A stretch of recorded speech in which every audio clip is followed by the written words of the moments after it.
कोई किसी को काम ही नहीं सिखाता। पता नहीं क्यों नहीं सिखाते। सभी जितने भी सीनियर्स हैं, बड़ी पदवी वाले नाविक, उनका फर्ज बनता है कि छोटी पदवी वालों को काम सिखाएं। लेकिन कोई सिखाने सिखाने को तैयार नहीं। इनसिक्योरिटी। शायद ये। और जब काम नहीं आता तो बेचारों की फिर नौकरी चली जाती है।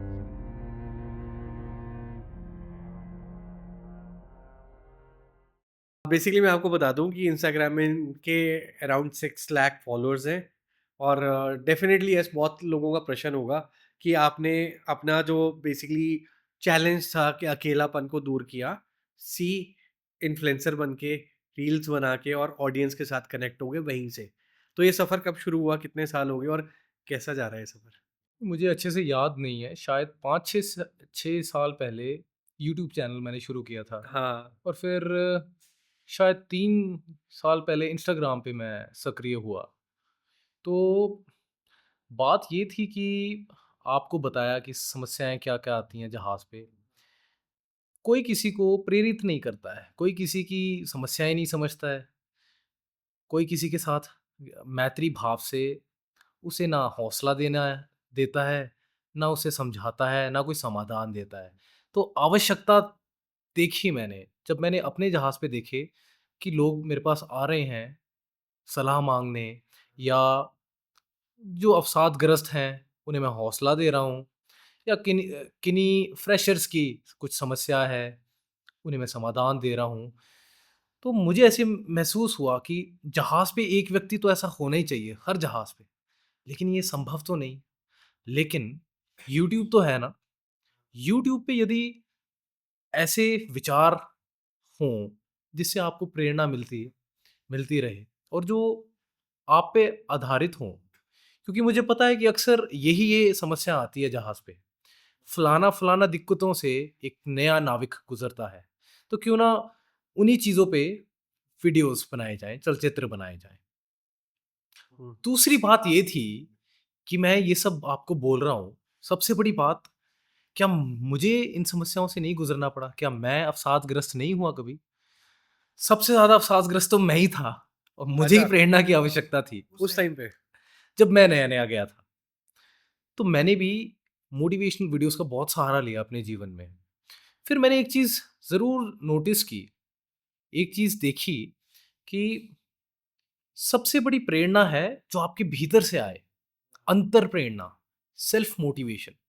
तो क्यों ना स्वयं ही मैं अपने आप को प्रेरित करूँ। तो मैं अपने आप से बातें करता था। जैसे मैंने आपके सामने लक्ष्य रखे कि अगर आप ये लक्ष्य रखो कि मैं अकेला नहीं हूँ, पूरा भारत मेरे साथ है, और मैं अकेला अमीर नहीं हो रहा, पूरा भारत अमीर हो रहा हूँ। इस जहाज़ पे मैं बहुत बड़ा काम कर रहा हूँ आके।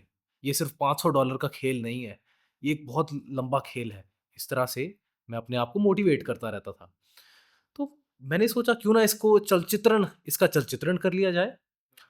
तो मैंने अपने ही विचार, जो मैं अपने आप के लिए बोलता था, वो मैंने कैमरा के सामने शूट करने शुरू किए, और वो शूट करके मैं अपलोड करता।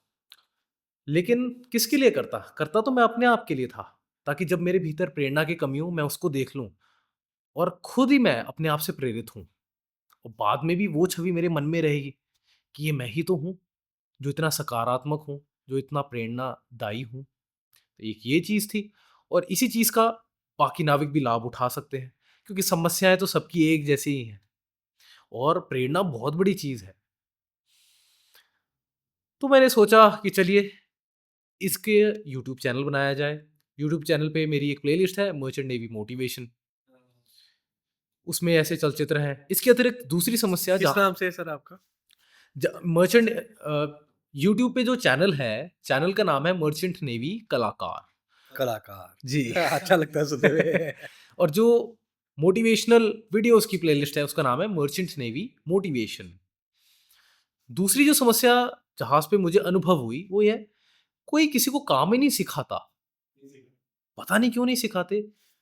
सभी जितने भी सीनियर्स हैं, बड़ी पदवी वाले नाविक, उनका फर्ज़ बनता है कि छोटी पदवी वालों को काम सिखाएँ। लेकिन कोई सिखाने को तैयार नहीं। इनसिक्योरिटी। शायद ये। और जब काम नहीं आता तो बेचारों की फिर नौकरी चली जाती है। तो मैं सोचता था लेकिन मैं तो सबको सिखाता हूँ। जब भी मैं जहाज़ पे होता हूँ, मैं अपने जूनियर्स को हमेशा सिखाता हूँ। तो मैंने सोचा था जहाज़ पे इस चीज़ की भी आवश्यकता है कि कोई एक व्यक्ति हो जो अपने जूनियर्स को सिखाए तो सही काम। तो इसकी भी वीडियोज़ मैंने बनानी शुरू करी। ट्यूटोरियल वीडियो या एजुकेशनल वीडियो, शिक्षात्मक चलचित्र बनाने लगा कि अगर रेडार है तो रेडार कैसे चलाते हैं? अगर कोई और इक्विपमेंट है उसे कैसे चलाते हैं? या थर्ड ऑफिसर है उसकी ड्यूटीज़ क्या है? अब पहली बार जब आप अपने कोर्सेज़ करके सारे एग्ज़ाम्स करके आपको लाइसेंस मिलता है, आपकी पदवी होती है थर्ड ऑफिसर, तृतीय मेट। लेकिन काम क्या है? काम क्या-क्या होता है वो तो पढ़ाया ही नहीं आपने। इतने 6 लाख, 12 लाख का कोर्स किया था, उसमें तो बताया नहीं मेरी ड्यूटीज़ क्या-क्या होती हैं, काम क्या-क्या होते हैं। ये भी नहीं बताया कि पहले दिन मुझे क्या-क्या चीज़ें ध्यान रखनी है, कोई कुछ नहीं। तो ये चीज़ों की आवश्यकता थी, इसलिए मैंने विशेष तौर पे ऐसी-ऐसी प्लेलिस्ट बनानी शुरू करी। जैसे थर्ड मेट्स गाइड सीरीज़ एक प्लेलिस्ट है यूट्यूब पे, वो बनाइए कि जो भी फ्रेश थर्ड ऑफिसर हो, उसको समस्या ना आए, वो पहले ही ये सारी चीज़ें देख ले क्योंकि यही करना है जहाज़ पे। तो ये 2 प्रयोजन थे, तो एक था प्रेरणा, दूसरा था tutorial, tutorial education, right, guidance. Education right. वहीं से ये सिलसिला शायद शुरू हुआ। And now Instagram full fledged. तो कितना टाइम दे पाते हो? मतलब दिन में, मतलब ये टारगेट रहता है कि 1 रील बनानी है, 2 रील बनानी है, 3 बनानी है? जी, ऐसा टारगेट नहीं होता है, मैं तो मौके पे चौका मारता हूँ। अच्छा, जब आपको कंटेंट मिल गया तो उस टाइम पे आप जैसे ही कुछ कंटेंट मिल रहा है, मोबाइल तो हमेशा साथ में है, मोबाइल को हिंदी में कहते हैं चल भाष, चल भाष। चल भाष। तो चल भाष आपके पास है, जैसे ही अवसर मिलता है, चल चित्रण कर लें और फिर जब अवसर मिलता है, उसे यदि एडिट करना है या वॉइस ओवर डालना है, वो डाल दें और शेड्यूल करके रखें। शेड्यूल करके रखें, टारगेट तो वैसे कोशिश तो होती है प्रतिदिन 1 अपलोड हो। कोई बात नहीं हफ्ते में 1 कर लो, लेकिन शेड्यूल करके रखता हूँ मैं और जब-जब मौका मिलता है तब तक मैं तब करता हूँ। तो अभी तो आप बड़े चर्चित तो होंगे, मतलब जब आप शिप में जाते होंगे सब आपको पहले से पहचानते होंगे, हाँ जी, हाँ। वीआईपी ट्रीटमेंट देते होंगे। ऐसा ऐसा भी होता है हाँ कि जी, हाँ। कैप्टन कप्तान साहब वीआईपी ट्रीटमेंट दे रहे हैं या शिप के ओनर वीआईपी ट्रीटमेंट दे रहे हैं? जी, ओनर स्पेशल डिमांड में होते होंगे, हाँ? ओनर्स तक तो ये चलचित्र नहीं जाते हैं और कप्तान जो होते हैं वो पुराने ज़माने के होते हैं, इंस्टाग्राम यूज़र नहीं होते हैं, तो वो भी मुझे नहीं जानते। लेकिन जो भी इंस्टाग्राम यूज़र्स हैं, जो भी इंस्टाग्राम चलाते हैं और जो जवान हैं, जो युवक हैं, वो तुरंत मुझे पहचान लेते हैं। जी। और अब बेसिकली काफ़ी ज़्यादा वार्तालाप होगी, और ये वार्तालाप मैं भी शुद्ध हिंदी में आ रहा हूँ।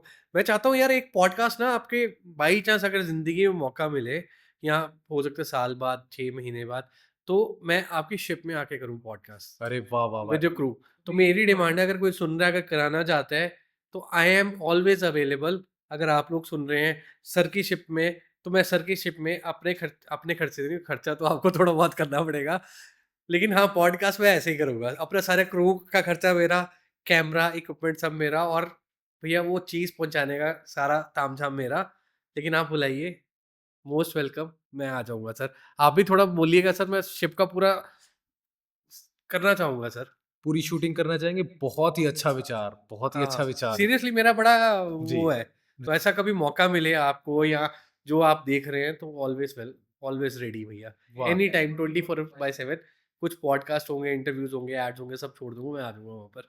क्या बात पर 6 महीने के लिए नहीं, सिर्फ़ 2 हफ्ते 2 हफ्ते के लिए। Max to max 2 weeks, that's it. ठीक है? सर अब